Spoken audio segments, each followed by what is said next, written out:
Banyak yang bertanya kepada saya bagaimana jenis serbuk yang cocok untuk media tanam backlog jamur tiram.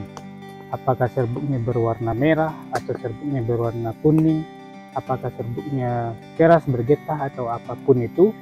Jadi pada kesempatan kali ini saya akan menjabarkan jenis-jenis serbuk yang bisa digunakan untuk media tanam jamur tiram, serta bagaimana pengolahan setiap jenis serbuk ini, apa saja kelebihan dan kekurangannya. Kita akan bahas tuntas pada video ini.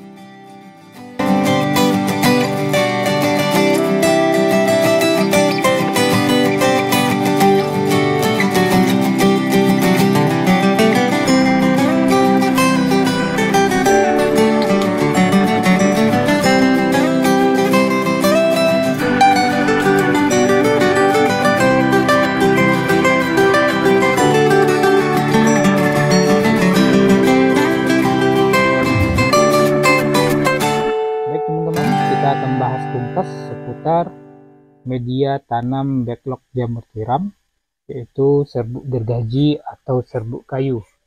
Nah, mungkin teman-teman penasaran nih, yang bagus serbuk jenis apa ya? Yang jelas perlu teman-teman garis bawahi, teman-teman memakai serbuk gergaji ya, kayu, bukan serbuk gergaji pohon kelapa ya. Nah, pohon kelapa dan sejenisnya seperti palem, aren itu sangat sulit untuk digunakan. Yang pertama itu seratnya sangat kasar, dan kasarnya seperti kalau di sini ruyung namanya ya, jadi ini susah untuk kompos. Nah, oke, kita fokus. Yang pertama serbuk gergaji kayu. Nah, serbuk gergaji kayu ini memiliki beberapa jenis dan tekstur.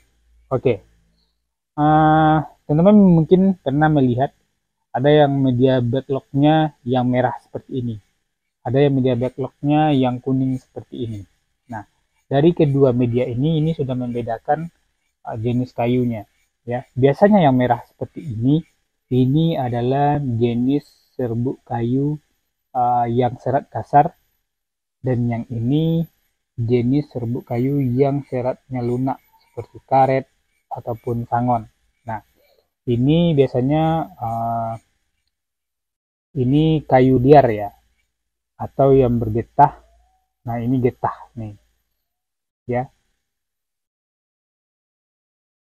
Nah, kedua serbuk ini bisa digunakan ya. Nah, biasanya yang merah ini memiliki lebih banyak getah, dan yang ini lebih sedikit getah atau lebih cepat kering. Nah, yang merah ini getahnya agak susah kering dan getahnya lebih pekat. Kalau ini getahnya lebih bening. Nah, ini yang bisa kita bedakan dari pengalaman. Jadi kedua serbuk ini bisa saja digunakan untuk media tanam backlog jamur tiram, tapi memiliki kelebihan dan kekurangan masing-masing. Oke, kita akan bahas satu persatu. Bagaimana kalau kita memakai media yang merah seperti ini ya? Yang merah seperti ini notabene itu seratnya kasar dan memiliki getah yang lebih pekat ya. Jadi untuk penanganannya teman-teman harus mengompos. Artinya kalau teman-teman beli serbuk yang baru, teman-teman bagusnya dikomposkan atau disimpan selama 2 atau 3 minggu atau sebulan ya, lebih maksimal sebulan. Nah, ketika kita pengomposan, ketika selesai pengadukan, komposnya 2 malam itu lebih bagus ya, karena yang ini serat kasar ini lebih, proses pengomposannya lebih lama. Itu. Nah, kekurangannya jika teman-teman tidak melakukan pengomposan, nanti pengendapan getah ini terlihat ya. Di antaranya nanti di backlognya ada becak-becak merah, kadang-kadang airnya menumpuk di bawah, itu getah yang berwarna merah seperti karat besi. Nah, itu biasanya getah. Nah, ini akan mempengaruhi pertumbuhan backlog. Nah, itu kekurangannya. Tapi kelebihannya juga ada. Kelebihannya ini lebih mudah dipadatkan. Ya, teman-teman bisa coba nanti lebih mudah dipadatkan. karena ini lebih berat, teksturnya lebih berat. Jadi cuma penanganan aja ya, pengomposannya lebih lama. Ya, dari segi nutrisi sih hampir sama ya. Kalau saya nutrisi kayu itu saya anggap sama. Jadi komposisi baik itu serbuk kayu yang merah ataupun yang kuning, komposisi tetap sama. Ya, oke, kita akan bahas ya. Kita lanjut ke yang serbuk kayu yang berwarna kuning. Serbuk kayu yang berwarna kuning ini juga berpengaruh kepada ini ya. Oke. Nah, serbuk kayu yang berwarna kuning ini biasanya berpengaruh juga kepada jenis kayu. Nah, biasanya ini kayu sangon atau karet, ini yang seratnya lunak. Artinya ini lebih cepat kompos. Nah, ini lebih cepat kompos, tapi ini lebih cenderung medianya lebih ringan. Ya, lebih ringan dan lebih mudah kompos. Makanya banyak teman-teman yang memakai media yang serat lunak, keunggulannya komposnya cepat walaupun disimpan hanya seminggu, bahkan bisa pakai dalam kondisi baru dengan pola pengomposan ketika pengadukan lebih matang. Pokoknya kalau yang media lunak ini lebih mudah kompos dan artinya kalau lebih mudah kompos, lebih cepat kompos, artinya media akan lebih bagus ya. Jadi itu keunggulan untuk yang kuning ini. Kekurangannya kalau teman-teman coba praktekkan, kalau kita stok memakai yang kuning ini lebih ringan ya. Ketika kita ngisi kelok itu lebih rentan ringan.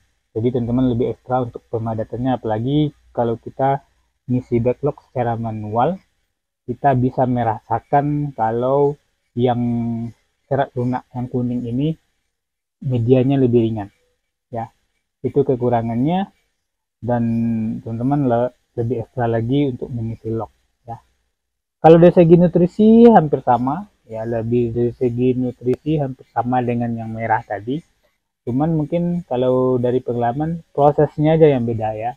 Kalau yang merah ini lebih dikomposkan lagi ya, lebih lama pengomposannya. Kalau yang serat lunak yang kuning ini lebih cepat pengomposannya. Itu sih kalau masalah kelebihan dan kekurangan media serbuk yang dipakai. Jadi bagi teman-teman yang bertanya, apa sih jenis serbuk kayu yang bisa dipakai? Bisa semua. Jadi tergantung ketersediaan bahannya di tempat masing-masing. Jadi jangan pusing. Kalau memang di tempat teman-teman lebih banyak yang merah, yang serat kasar, gunakan. Kalau ada yang lunak, gunakan juga. Ya itu menurut saya ya. Kalau ada pertanyaan dari teman-teman yang lain, silahkan. Mudah-mudahan ini bisa membantu menjawab pertanyaan teman-teman ya. Untuk seputar video seputar jamur tiram lainnya, teman-teman bisa menonton video yang sebelumnya.